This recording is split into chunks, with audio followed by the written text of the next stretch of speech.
प्रोग्राम ज़्यादा तवील नहीं है क्योंकि कारी साहब की मसरूफ़ियत है, उन्होंने भी आगे किसी और जगह पे जाना है, इसलिए बिला तख़ीर ही प्रोग्राम का आगाज़ तिलावत कुरान पाक से करेंगे।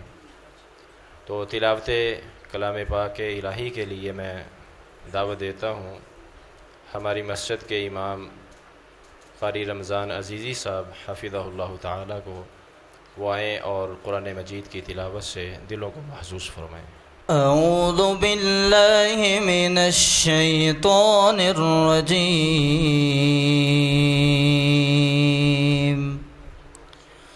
बिस्मिल्लाहिर रहमानिर रहीम। इन्ना लिल्मुत्तक़ीन मफ़ाज़न हदाइक़ वअअनाबा वकवाइब अतराबा वकअसन दिहाक़ा ला यस्मऊन फ़ीहा लग़वा वला किज़्ज़ाबा जज़ाअन मिन रब्बिक अताअन हिसाबा।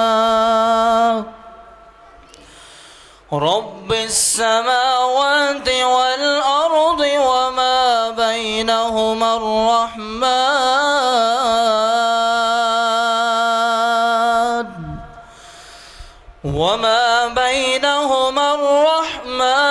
لا يملكون منه خطابا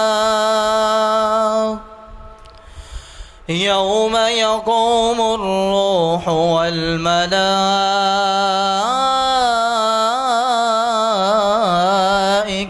صفا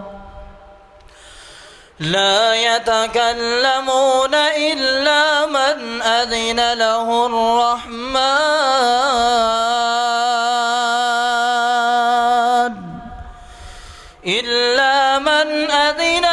الرحمن وقال صوابا ذلك اليوم الحق فمن شاء اتخذ إلى ربه مآبا إنا أنذرناكم عذابا قريبا يوم ينظر المرء ما قدمت يداه ويقول الكافر يا ليتني كنت ترابا صدق الله العظيم।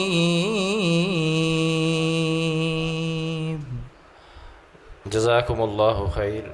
माशाअल्लाह बड़े ही खूबसूरत अंदाज में तिलावत कलाम इलाही बयान कर रहे थे। आप अहबाब ने यकीनन खूबसूरत आवाज़ के साथ तिलावत कलाम पाक को सुना है।